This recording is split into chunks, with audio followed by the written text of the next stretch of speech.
Joining me now, first class father Chris Beck. Welcome to First Class Fatherhood. Thank you. All right. Well, listen, it's an honor to have you here. Let's start like this. How many kids do you have? How old are they? I have two boys, and they're in their 20s, so they're older. And I have an adopted son. I haven't adopted him yet, but he's asked me to adopt him, and I want to adopt him. And he's a pretty good kid. So, and he's 13. When you say first class father, I don't really consider myself a good father. I've done so many things wrong, you know. My first two boys are in their 20s. I had them when I was in my, how old was I? I guess I was in my 20s, you know. And geez, they were born during the war, pretty much, you know. 9/11 happened, and I think they were like 1 and 2 years old when that happened. And then so for the next 10 years of their lives, as they were growing up, I was in the middle of a war, you know. So I was deployed a lot, and every time I came back, I brought the war with me. And I think that's one of the things that fathers do a lot. You're out there on the pipelines, or you're out there, building houses or building the world. That's what men do. And fathers do that. And all the frustrations and everything you have at work, you bring those home, and then those are all going to be all over your kids and all over your wife, and I think that's what I did wrong, was I couldn't let it go. So a lot of the baggage that I had, life baggage, old, trauma that I had, I had it stuck on me, and it was stuck on me so thick that it got all over my kids. It's just that bad stuff, that what's going on. And I don't know that most fathers aren't in the middle of a war and they're not coming home, after seeing all their buddies killed, or after, injured, and all the stuff that we go through. I know that's not what most fathers go through, but you have to figure that even when you're, a pipeline worker or something else, or whatever you're doing. I keep saying pipeline worker, I don't know why, but it's hardcore work, and I live in oil country. And so a lot of guys that I hang around with around where I live right now, they're all oil workers and pipeline workers, and that's what I was. I was a worker, I was a digger. And no matter what job you have, if you're a worker, you're going to have stuff going on that frustrates you, I'll say gets you angry. Don't bring it home. I'm a railroad mechanic. I've been doing that for over 2 decades. I'm work on the diesel locomotives and stuff like that. And so even, when I had my kids and I'd have to do like a double shift, it would bother me that I wasn't home. I was missing out. My wife was, in a sense, was doing a double as well, because she's there doing the bedtime, doing the feeding and all that stuff on her own. But I mean, it's one thing to do a double shift or a late shift. It's another thing to be halfway around the world with your life on the line every day and not coming home for months and months on a time. So it's one of the major reasons, and thank you for your service. And one of the major reasons why I bring so many of the military dads onto the podcast here, because I have so much respect for what you guys, what you do.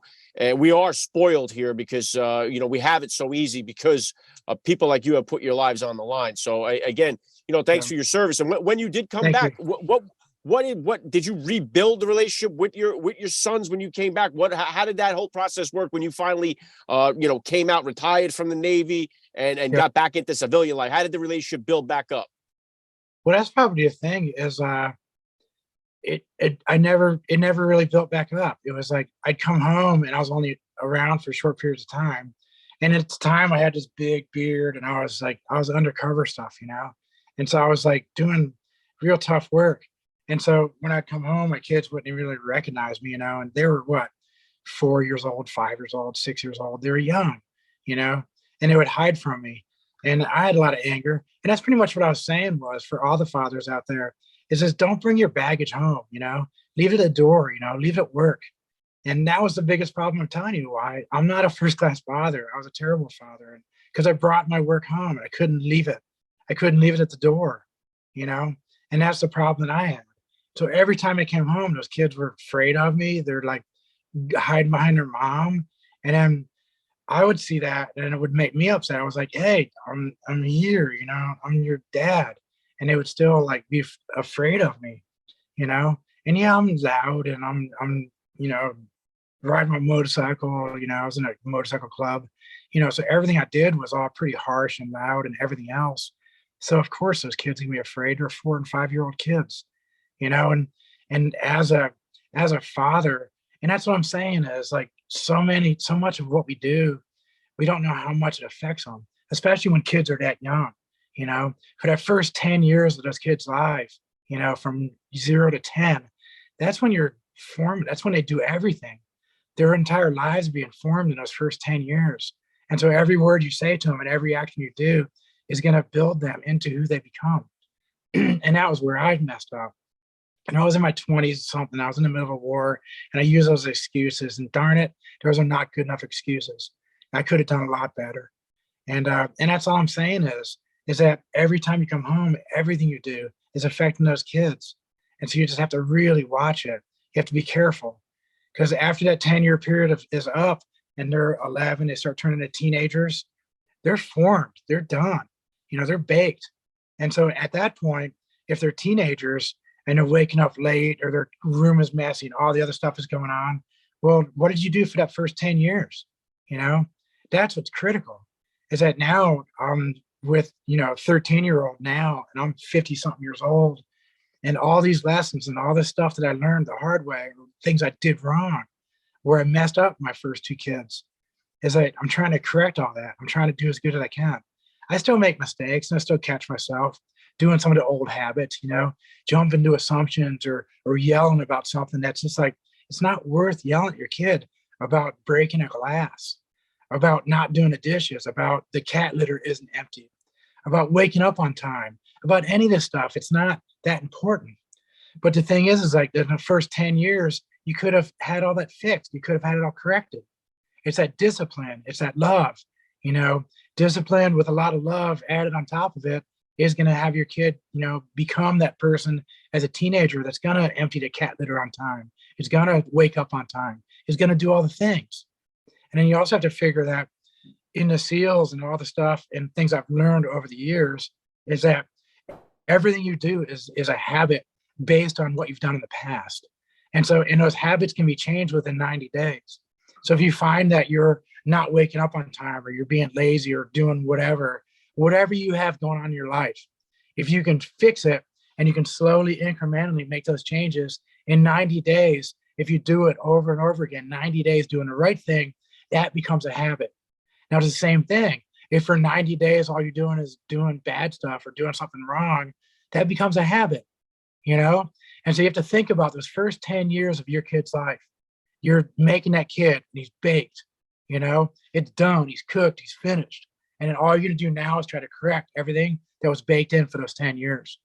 And then the same thing, it takes 90 days to create a habit, a good habit or a bad habit.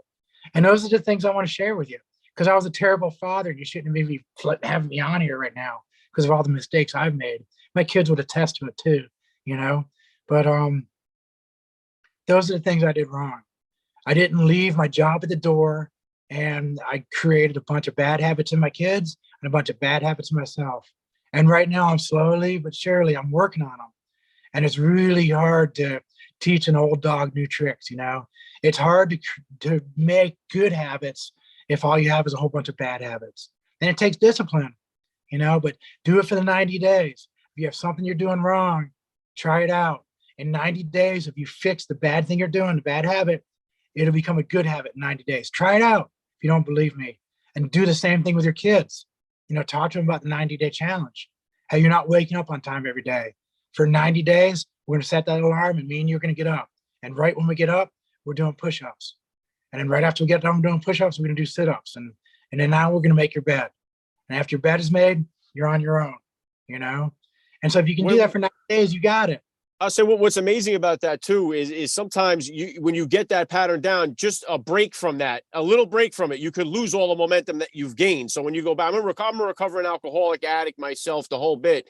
And sometimes you put so much work in, and then that one day of slip up sets back them whole days that you did trying to get it straight. So it's like it's something, definitely a lifestyle thing too, to make sure that you maintain and something that you focus on, because some of the stuff is very challenging. And as you said, kids' lives are very impressionable at that young age, and once it's baked in, it's there for life. A lot of their developmental stuff between the ages up to 10 years old are going to be there for life. And what I wanted to ask you about is, because I know you went through the whole transition, becoming a woman. The whole thing was made, very public. They described a lot of this. But right now what's happening is it's being targeted towards children at that young age. I'm here in New Jersey where they made it a part of the curriculum to talk to kindergartners, first graders about sexual orientation, gender identity, and all this stuff. And parents are very alarmed by it. But even bringing it up against it labels you as a transphobic, some kind of terrorist, some kind of bad person. So I wanted to get your take on the entire transgender discussion being told to kids, kindergarten, first, second grade. I was really hoping we wouldn't have to talk about this stuff because I'm just so tired of talking about this. And I know I messed up incredibly and when you said that I became a woman, I did not become a woman. I was a dude wearing women's clothing, it's gender dysphoria. And so that's the problem we have right now with all these people. And it's pure virtue signaling, and it's Munchausen by proxy, So what we need to do is we need to really look at this, and we have to figure out the fact that gender dysphoria does not require surgery. Gender dysphoria does not require hormone blockers or pills of any kind. Gender dysphoria, all it requires is some understanding and a little bit of love, And I had gender dysphoria. And I mean, this is kind of a knock against like my previous wife and girlfriends or whatever, but I've never been truly in love. And I never felt love, even from my own family growing up. And that's why a lot of the reasons why everything that happened to me was a lot of that. It was a lack of love. It was a lack of closeness. It was a lack of a whole bunch of stuff. It was misunderstanding about many things sexually related that were all on me as a younger person. That's that 0 to 12, 10 years old time frame I'm talking about. Is in that time frame, I was totally isolated. I was alone. And this is stuff that I talk a lot more about on the Sean Ryan podcast, which is coming out in about a week. Awesome. So, I didn't know you much did it. More Yeah. detail. Yeah. Okay. So very cool. Yeah. I had Sean on the podcast here. Great guy. So, I mean, I would tell all the parents out there that all the data that these schools are using to push this agenda, and I'm going to call it agenda. I'm going to call it what it is. Just pure grooming. It's pure grooming. Because if you're sitting there talking about sexual stuff to a kindergarten kid, they have no idea what you're talking about. And especially if it's a kindergartner and you have, somebody showing up there in lingerie, a dude wearing lingerie, talking to a kid about sexuality. What do you think that's doing to that kid? A kindergartner? Are you kidding me? Now you got to consider me when I was growing up. I never came out and I was never public about anything, for a long time. And the reason was because it's very, personal, and it's sexual, and anything that's personal and sexual and very not mainstream, a very minority population. So you're talking about maybe 2% of the population. And so the 98% of the population is sitting there watching this 2% of the population take over everything. They're taking over education. They're taking over every corporate, corporations right now are totally bending over backwards to placate to this 2% of the population. Now, if the 98% of the population looks at this and says, this is wrong, we don't agree with this. If the 98% of the population just sits down and says, hey, I'm not going to play, what happens? Right now, because we're placating to such a small percent of the population, then you have all these other virtue signaling people on there, Munchausen by proxy people are all saying, no, this is what we have to do because of that kid who might be trans. Well, it's 2% of the population. So what you're doing is you're making all the kindergartners sit there in front of a man in lingerie talking about sexuality, and the one, or if you have a classroom of 10 kids and it's only 2%, none of those kids are trans, and so now you're sitting there in front of these kindergartners with a dude in lingerie talking about sexuality. Now one of those kids is trans, and it wasn't trans. Now a kid has gender dysphoria, and now you up that gender dysphoria up to transgender. And now you have to look at the scale of this, is that gender dysphoria and autogynephilia and trauma and all the other stuff is a lot of it. It's probably most of these kids. I'm not going to give you a percentage, but I'll say if you have 100 kids that are saying they're transgender, more than half of those kids have gender dysphoria. They do not require pharmaceuticals. They do not require surgery of any kind. I mean, look at the data. If people would start opening up their minds, open up the data, look at Sweden. Look at the Sweden J curve. I would tell every parent out there to take a look at the Swedish J curve. Research it and find out what Sweden did. Sweden found there was like this 1,000, 2,000% increase in transgenderism. Now, how does that happen overnight? It doesn't. And so what they found was grooming was occurring. What they found was people were really pushing kids into these ideas, into these things. And kids are very impressionable. Kids will do things to make their parents happy. And now if you have a parent who's saying, my kid is transgender, and well, how old is your kid? 4 years old? Oh, come on. You have no idea what your kid is yet. That kid is just being a kid. That kid is experimenting, trying to make your parent happy. Now, if the parent is sitting there giving their kids cross-dressing articles of clothing and talking about it constantly and always pushing, kids want their parents to be happy. Kids want to make your parent happy, and the kid is being given all these clothes and given all these ideas. What happens to that kid? That's grooming. Come on, people. And we just have to wake up to this.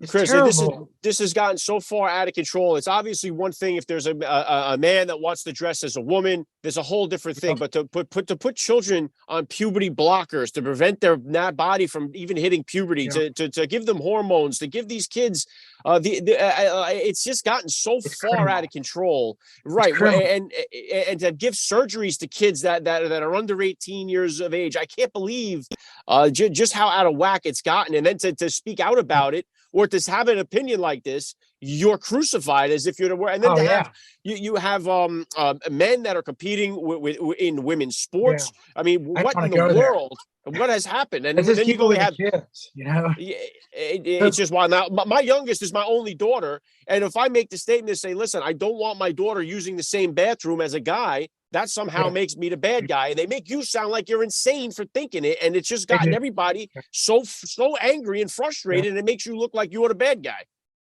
Well, what's going to happen is it's going to keep getting worse, and so you have 2% of the population that's transgender. The rest, gender dysphoria or whatever else is going on. But every parent out there, as soon as they start saying the word transgender to your kid, you need to bring up the word gender dysphoria.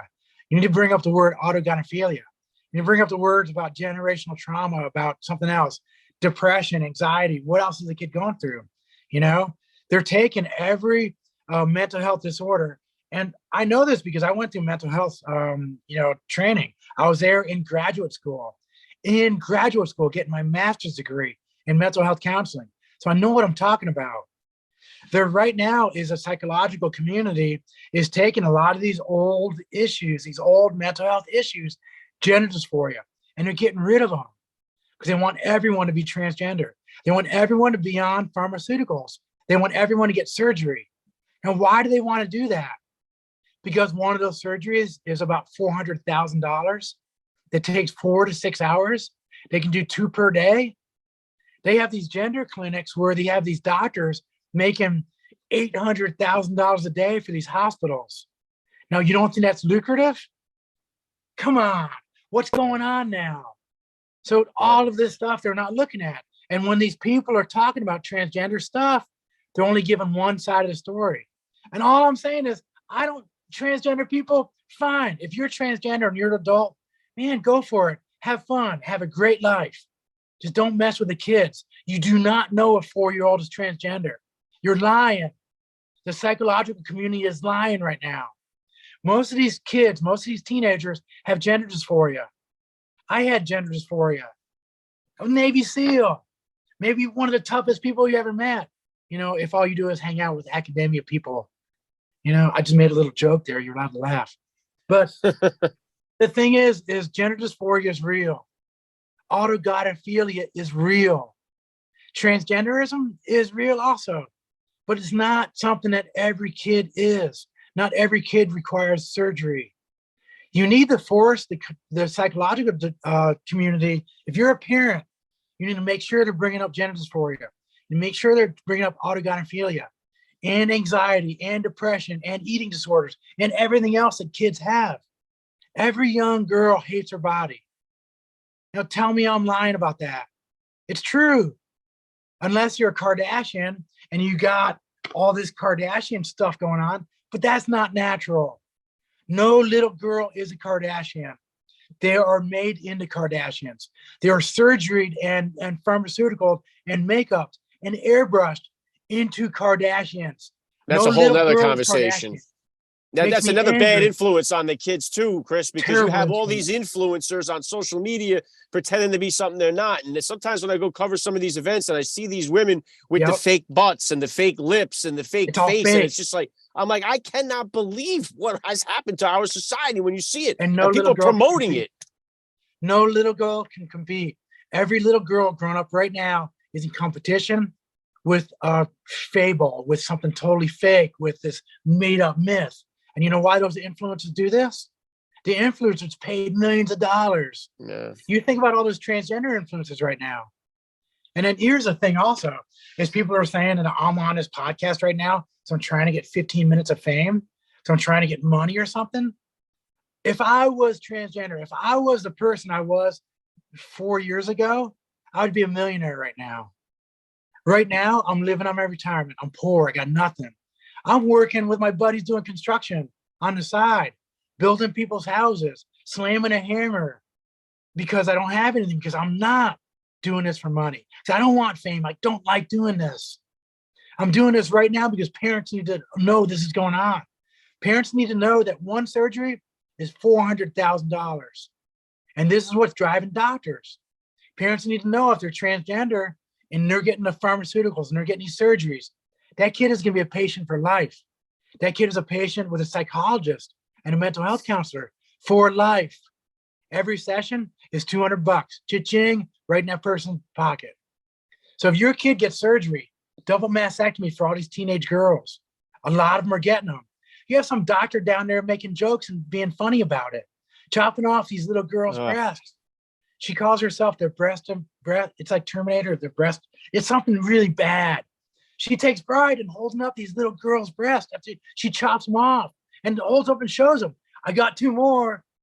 And she's making jokes about it. And she's making $10,000, $20,000 each off of doing double mastectomies for these little girls. Now, you don't think this is wrong? If you're a parent, if you're not standing up right now, not a transphobe, it's not being transphobic to see a doctor butchering these little girls. And how many of these little girls in 5 years and 10 years when they're older are going to be really upset? Lawsuits are going to start happening. How many of these little girls are going to need to see mental health counselors for life because they had a double mastectomy by a butcher when they were kids? Now, yeah, I'm shadow banned. All my social media is shadow banned. Everything I do is banned because I talk like this. Because all I do is give the other side of the story. And that's the problem. These parents are only getting one side of the story. As soon as you hear the other side, you're called a phobe. You're called a fearful of transgender people. I'm not afraid of transgender people. I am not afraid of myself. And the reason I say I am transgender right now, because they took away all the other words. The psychological community took away the word gender dysphoria. They took away autogynephilia. So I'm stuck with transgender. So if you call me a transphobe, you're lying because I am one, because that's what they made me. If I had the chance to only have gender dysphoria, I would gladly take that title because that's what I am. But no, they won't let me. And they won't let any child grown up have gender dysphoria, have a gender issue, just a minor gender issue. I have anxiety, I have gender dysphoria. Same thing. We are not allowed to have anything because we're banned. It's terrible. What's crazy is you better stand up. They've forced parents, whether they like it or not, to have these conversations with their kids. Yeah. Like, this is something, if this wasn't going on, I never would bring any of this up to my kids. Should not. But we're forced to have to sit down now, and especially I have two high schoolers, I have a sixth grader, a third grader, so we have to kind of, because they're hearing this stuff. It's everywhere, so it's like you gotta have to explain it, and it puts parents, in this awkward situation, have to talk about sex and sexual orientation with kids that are still learning how to read and write. Kids are It's learning how to tie their shoes and learning about men and lingerie. right. Just So because you have a penis doesn't mean you're a boy. I mean, it's like, what in the world have we done? And like you said, the money part of this thing is a hustle. This whole community of it is a big time hustle, and they're cashing in. And they have the whole media force behind them, making it like we should all be celebrating this. And if you're not, you're the odd man out. And it's getting to the point where if the parents don't stand up and do something, it's only going to get 10 times worse. Oh, here I'm getting 10 times worse, getting 1,000 times worse. So think about this. You're talking to your daughter about stuff that you don't want to talk to your daughter for 10 years when she's a teenager, when she's 16 or 7, when she's older, you're going to talk about this stuff. You're talking about this stuff when these kids are little kids. So do you think that these parents are going home and are talking to their kids and getting really angry? So if you're out there, and if you're a transgender champion, you're one of the people out there, as if you're not transgender, you're an ally, and you're one of those super allies, you're making a lot of angry people. If you think you're virtue signals, you're on the right side of history, and you're pointing at me and saying I'm a transphobe, and they're pointing at you because you just talk about this, you're making a lot of people really angry. And if we're angry and we're talking to our kids, do you think the anger is going to drip off on these kids? You're creating a whole generation of real transphobes. It's not me. I'm just trying to put out the information and say fairly, this is the transgender community stuff they're putting out. This is all the stuff they're not putting out. And they're calling me, they're banning me. They're calling me a transphobe because I'm putting out truth. I'm talking about the Swedish J curve. I'm talking about real data. I'm talking about these people in there talking to kindergartners. That's grooming. This is all I'm talking about. I don't hate transgender people. I am one. I don't hate transgender people. I have a lot of friends who are transgender. What I hate is the fact that you're grooming little kids. What I hate is the fact that you are creating transphobes. You're making a lot of people really angry. You're making a lot of people upset to the point where it's going to get worse. It's going to get 1,000 times worse. So if you're a transgender ally and you think you're a transgender ally, if you don't start using all the data and start being fair and telling the truth, you're going to create a problem. You are going to be the problem, not me. I'm just telling the truth. I'm giving you all the data. I'm trying to help. I'm trying for all these transgender people, the people who are really transgender, trying to tell you to start being fair, start being equal about this, or you're going to create a storm. It's going to be bad. Stop lying. The problem is the problem is getting this message, because like you said, you're shadow banned. People that speak out, it's hard to get the messaging to the parents because everyone that has this side of the debate isn't being heard. They're being shouted down by the big megaphone that's telling everybody that it's good. So it's such a hard battle to get through. And I know that, I mean, when I had Governor Ron DeSantis on the podcast here, they called it a don't say gay bill down in Florida, and it had nothing to do with that. It was just about keeping this stuff that we're talking about out of the classroom of kindergarten, first, second, and third graders. And I got destroyed for having him on. And obviously he's getting just destroyed by the left because he's trying to keep it out of the classroom. So the battle for this, it's really a battle for the minds of our youth in this country. And that's what it is. That's the fight that's going on right now. Yeah, this is worse than a Cold War or hot war or any war I've ever been part of. Because what's happening is all these people, it's Munchausen by proxy. All these people are so brainwashed that they think they're doing the right thing. I just explained it. They're going to cause more damage and more destruction and more deaths. People are going to be killed for this. They're trying to kill me. I get death threats. They want me dead because I'm speaking out about this stuff. Because I'm speaking out trying to save kids. And like I said, it's 2% of the population. Now, if out of 100 kids, those 2 kids, they're sweeping in 10 or 20 kids into this. If you're thinking about all these kids in these schools right now, 1,500% increase in transgenderism, that's not possible. So what they're doing is they're hurting a lot of kids that are not transgender. They might just have a hang up, might have anxiety, might have depression, might have whatever. Talk about helping kids. They keep saying protect trans kids. It's like, yeah, I agree. Let's protect those trans kids, those 2. But what about all the other 18 or 20 or 30 that are getting swept up in? Do you care about those kids? That's a lot more kids who are not trans that are being forced into trans and getting surgeries. I care about those kids. It's a lot more than 2. I'm talking about like 10 kids. If you really care about the kids, wouldn't you be speaking out about this? Yeah.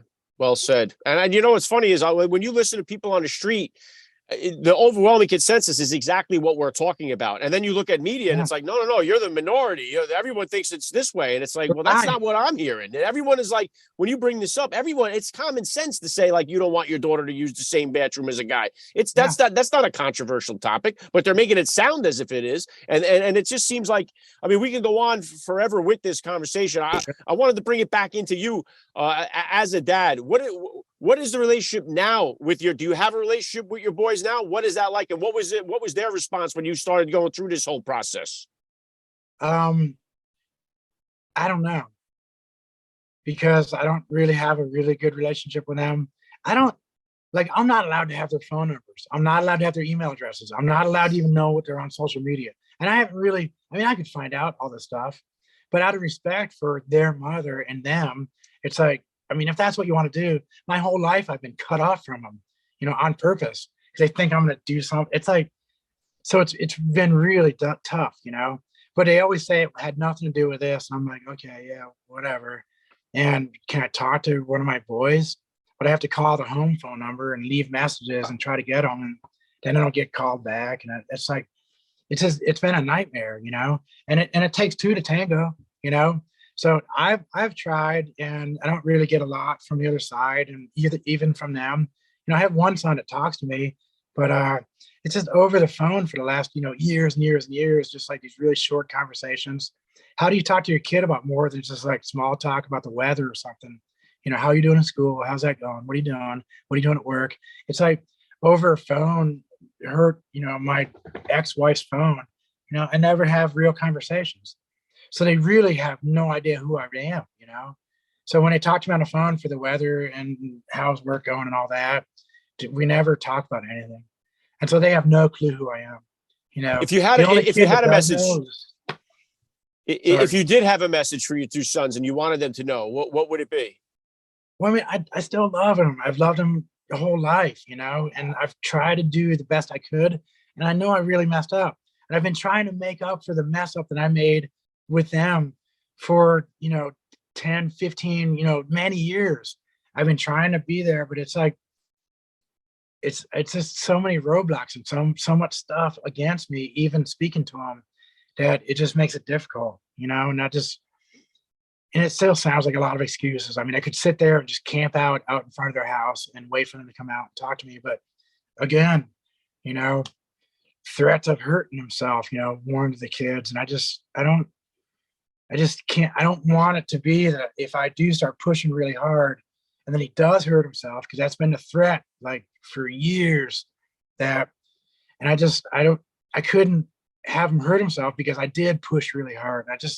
And until they tell me anything different, I'm still going off of the old data I have, that he's that fragile, that if I even show up, he's going to hurt himself. That I have one conversation with him, he's going to hurt himself, you know, to death. And I can't have that happen, because then that would be like I messed everything up and I wasn't that good a father and I did this and this. And now he takes his own life because I'd show up, and so I've complied with what they've said, and I've stayed away, and I keep begging. I say, come here, visit. I'll pay everything. I'll pay your ticket. Your mom can come. I'll fly all of you.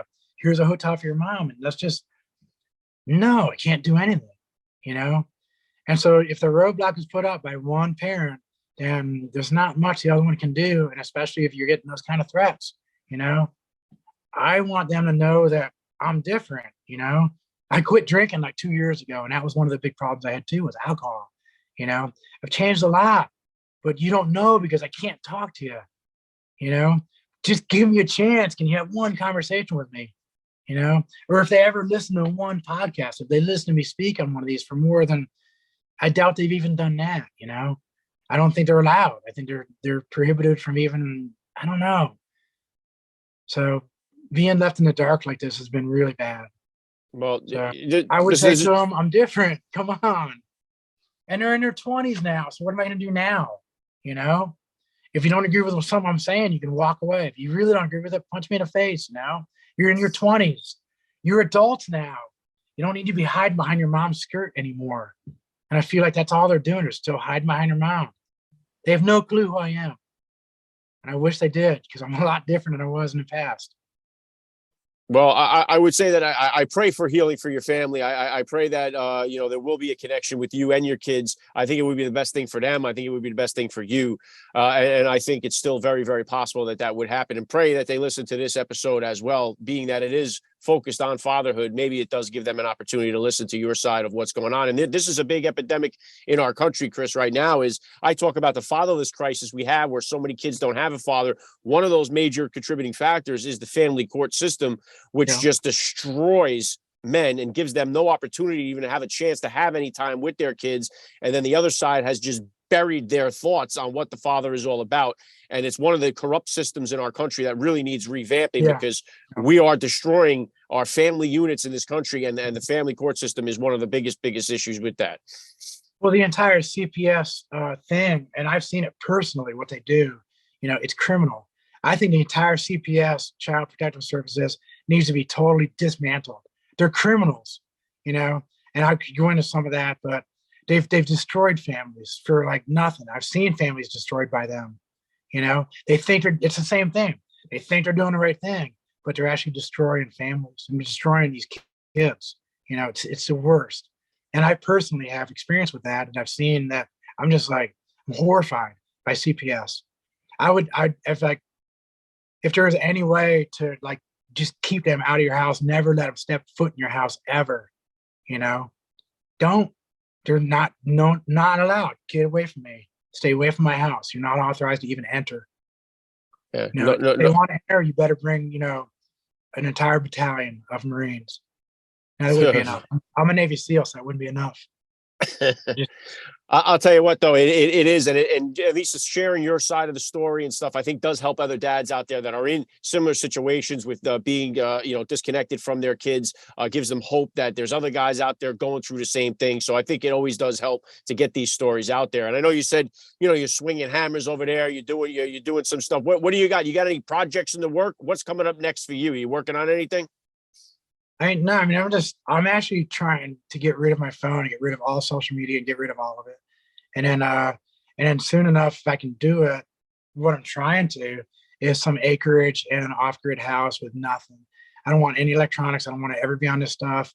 I don't want any of this, and I keep finding that this screen right here, these little tiny fires in all of our hands, it's burning our souls out. In the past, we used to hang out at bonfires. We used to hang out at campfires. We had conversations with people face to face. When was the last time you did that? Had an in-depth conversation with somebody just sitting across, drinking a coffee or tea over a fire. Digital fires are destroying everything. Humanity is done. Unless we can get back to this. Unless we can get back to us in person around a campfire with no electronics and just talk to each other. We've lost communication skills. We've lost society. All anybody has right now is this little tiny distraction to distract us constantly from life. Now, if you have this phone in your hand and that's all you have, it's handcuffed to you and it's destroying you. These little tiny distractions, these phones, these cell phones and social media, we're done as society. We have nothing left until we can get rid of these things, until we can get these things under control. So that you're only on it for a half-hour a day, or it's a flip phone and all you do is talk to people. Hey, this is just me to communicate with my buddies. So as soon as possible, I got my flip phone in my hand and I got rid of all my social media, and then I'll start being happy again. But until we start doing that, the destruction of these things, the TikTok generation, that's gonna be the generation where you see it really start failing. Because you don't have anybody doing HVAC anymore. You don't have anybody plumbing anymore. You don't have anybody doing any of the work anymore. And so I do all that stuff. And so I can charge almost whatever I want nowadays if I do that kind of work. And so this TikTok generation, they just want to be social media influencers. They don't want to do anything else. And so pretty soon you can start seeing society collapse. You're not going to have anybody fixing anything. We're not going to have any workers left. And it's going to collapse. It's done. So until you can get your kids off these phones and actually learn the skill, society and all of us are going to collapse. It's done. So it's terrible. Yeah, it definitely is. It's one of the biggest issues for every parent right now is the phone. I'm going through it. We're all going through it. There's no doubt about that. Listen, last thing I want to. I have my Holy Bible in my off-grid house, and I don't need any other books. I don't need anything else. I don't want any electronics. All I want is my Holy Bible. Well, listen, if we could get God back in our society and fathers back in the home, I think 90% of the problems we're having in our country would start to go away pretty quickly here. We got to get back to it. I think it's possible, and I have the faith that we can do it. But last thing I want to hit you with here, Chris, I love to ask all the dads that I get on the podcast, what kind of advice do you have for that new dad or for that about to be father who's out there listening? Okay, Sarge, down. The advice, Sarge, it's okay, down. Hey. That's all right. I'll cut him out. Okay, good. Well, so to answer your question is what advice I would have for any new dads, I would say, just like I said earlier, you have 10 years to build a man or a woman, your kids. It's take that 10 years seriously. It's a decade of your life. It goes by so fast. And the next thing you know, that kid's gonna be 10 years old. So you gotta really, really pay attention. You have to pay attention to every word you say, pay attention to all your actions, because everything you do and everything you say is going to be in that 10 years. And that's going to be the adult that grows out of it. So do the best you can. You're going to make mistakes, but fix those mistakes. You're going to be okay, but you have to be there. If you're not there, then you're absent, and then nothing happens. Without a father figure, for your daughter, it's going to be really bad for her. She's going to end up falling in all those traps, and it's going to be really rough, and hopefully she does okay. But I haven't seen, it's really rough, it's hard. And same thing for your son. If he doesn't have a father figure, then, I hope he doesn't get groomed, because right now the grooming is just so far over the top, for boys and girls. They're trying to make all these little girls into boys. Planned Parenthood right now is paying for double mastectomies. I didn't even know that. So they're all involved. It's almost like they're trying to take away the ability for women to have kids. They're taking away the ability for the father to be in the family, to be there to raise. So this destruction of the core family and family values, the nuclear family, whatever you want to call it, the family is being destroyed by everyone, by our government, by Planned Parenthood, by CPS, by everybody that gets billions of dollars of your tax money is going to Planned Parenthood to pay for double mastectomies. Do you think that's right? Your tax money is going into all of this. Everything they're doing right now to take away your children is being paid for by you. Everything they're doing for grooming is being paid for by you, your tax money. I mean, look at it. They just sent millions of dollars down to South America for drag shows. It's in the books. I can show you the tax money that's been done. It's ridiculous. So you need to start voting for people within your local community to make the changes. You need to vote for people in your state that will make those changes. You need to vote for people who are going to use your tax money to build America rather than destroy it, to build these children and make the family strong rather than destroy it. It's your tax money. Come on. You're 98% of the people. You're only talking about 2%. So if you start standing up, it's going to stop. It's your tax money. It's you. It's your kids in the schools. If you don't send them to school and you homeschool them, we homeschool our kid right now. He's 13 years old. He's homeschooled. He will never step foot in a public school ever again until those public schools change. He won't step foot anywhere near a doctor if I can help it, because I don't trust those doctors anymore. They've been lying about this stuff for the last 2 years. I don't trust them. I trust God. I trust the Holy Bible. All the medicine you need is in the Bible. It's all there. God gave us everything we need. I had this really bad phlegm and all this stuff in my lungs. I've been taking these mullein leaves in my tea. I was cured in 2 days. I have no phlegm when I wake up in the morning. All that coughing you do in the morning. In 2 days, I cured myself of all my early morning coughing. God's medicine is all around yours. We don't need them. I don't need any Rockefeller medicine. All I need is God. And I'm happy with that. I'm healthier right now with 0 pharmaceuticals than I've ever been in my entire life. Almost no aches and pains. I'm in the best health of my life. I'm 56 years old and healthier than I was when I was 30. Everything you need is in the Bible. Everything you need is here on the planet that God gave you. If we start doing that, start standing up against these crooks, or stand up against this evil agenda, we will save this country. We will save the world. Right on with that. I love the message. This has been an honor for me. Chris Beck, thank you for your service, and thank you for giving me a few minutes of your time here on First Class Fatherhood. Thank you for being a great father. I hope there's a lot more people out here copying you and your example. Thank you.